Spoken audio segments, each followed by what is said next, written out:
pleasure to me all at last. And once again, we got more franchises worth talking about. So I'm going to spend some time talking a bit about another franchise that's been well known over the years.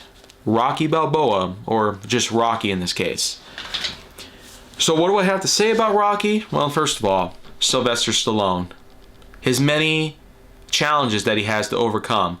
With 5 different movies that circumnavigated against the titular character himself, Rocky Balboa, the Italian stallion, the man who, of course, is from Pennsylvania, and more importantly, apart from many other landmarks that Pennsylvania is known for, like the Liberty Bell, cheesesteaks, and of course, being one of the main reasons why railroading is still popular. No joke. Pennsylvania's railroad connections is massive, even to this day. Other than that, though, what does the Rocky Balboa series have to say for today? Well, first off, we had Rocky Balboa and his quest as a boxing pro, which first off, wasn't exactly much of a gamble, but it also wasn't much of a cakewalk for him either. In the first film alone, we saw him chugging down raw eggs, and we saw him training for his fights against the one and only Apollo Creed, and we of course have had him show up in various events.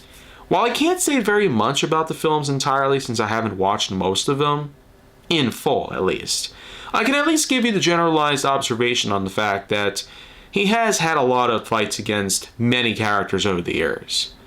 I mean, it's not just Apollo Creed, but there was also Spider Rico, Clubber Lang, and even the infamous Ivan Drago. East versus West. Even Survivor went on ahead and made a song about the whole thing circumnavigating Rocky IV. 4 is considered to be the most infamous, but also one of the more successful pieces of the Rocky films to date. And we thought that the first 3 held in their own ways in plenty of regard, and then some. There, of course, would also come along a 5th film in 1990 to cap things off. But apart from all the transgressions he's had and all the successes he's had in boxing, not too many people might realize this, but here's the thing. Rocky Balboa does take a bit of inspiration from a real-life boxer who himself has dealt with certain hardships and dealt with certain transgressions against other people. But he himself was the one and only Muhammad Ali. Yeah, so if that name does convey some similarities to Rocky, that's actually because Rocky himself, the Italian stallion, essentially centers on Ali's life and career choices that he's made over the years.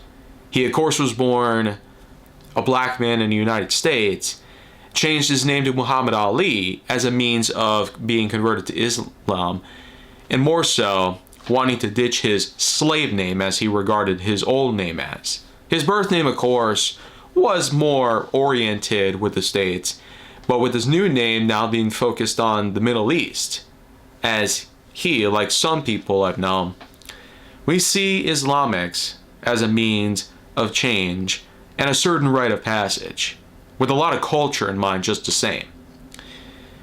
But this was, of course, before a lot of things happened that caused Islam to become a more controversial topic over time. And maybe one could argue the fact that it might have set the stones, not just on Ali's part, but others as well. Still, we can't ultimately say that it's all really what he did that allowed for all that stuff to happen. But it's still worth noting, though, that the reason Ali and Rocky have similarities to each other is mostly because one takes the inspiration from the other. And that's how we got a well-known film series. And there actually was a reboot series that would follow starting in 2018, especially when there, of course, was a 6th film simply titled Rocky Balboa, which unfortunately didn't do all too well. It was a good way to reinvent the character and bring him back for one last outing, but it ultimately didn't pay off that well. So, Adonis Creed, the son of Apollo Creed, whom, as you might remember from part 4 of Rocky, ended up getting killed. Yeah.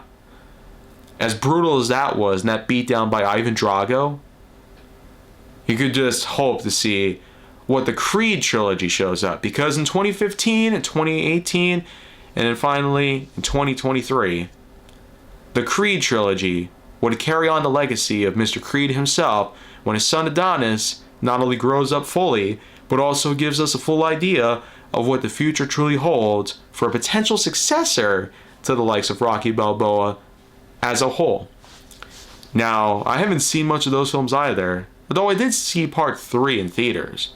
And I will say that Adonis Creed having one last big chance to get on out there, it was a unique piece that I'm sure is more than enough to truly close the book on the franchise, and just maybe, unless they reboot it again with another successor, this time with Adonis basically becoming the trainer, if you will.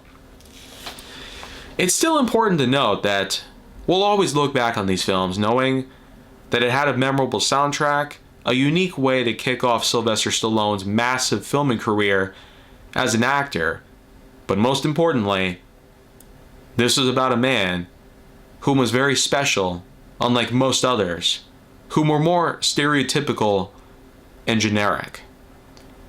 Rocky Balboa was in fact a man whom inspired a lot of people out there to take on their own path, but more importantly, to train hard, so that way they could do whatever they possibly desire in life. And well, that's pretty much all I gotta say about all that. So, make sure that you like, subscribe, comment, follow me wherever you can find me, and stay on the Hollywood side for more.